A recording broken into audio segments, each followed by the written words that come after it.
Sales is easier than you think, part 2. All right, guys, welcome back to the channel.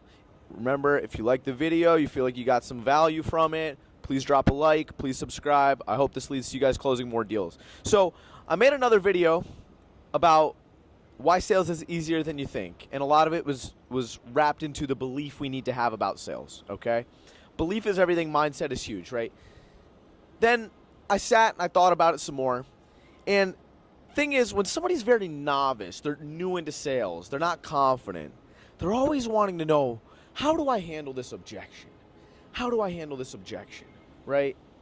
And this isn't me going to be explaining, why it doesn't matter what you say. That is another belief I have about sales and about objection handling. The thing is, guys, you shouldn't even be seeing objections as a part of the conversation.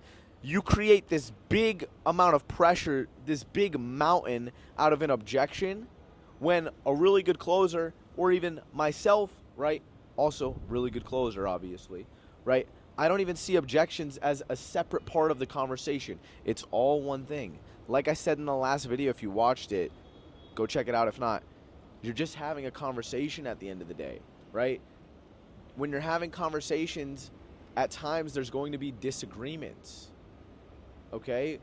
And if you were conversating with your friend and you were having a disagreement, what would you do? You wouldn't freeze up. You would know how to continue to keep chatting, to keep talking, and either come to an agreement or just figure out whatever was going to work best. If you were to, if you guys were split between doing something or not doing something, it's the same thing that you need to do with your prospects, right?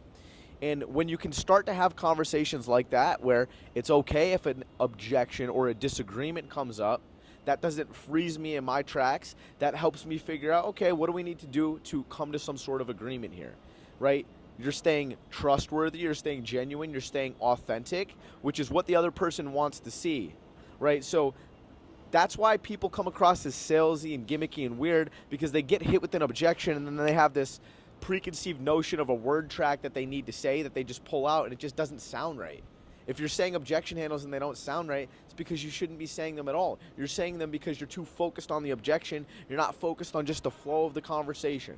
Normal conversations have discrepancies. They have disagreements. Sales calls inherently have objections.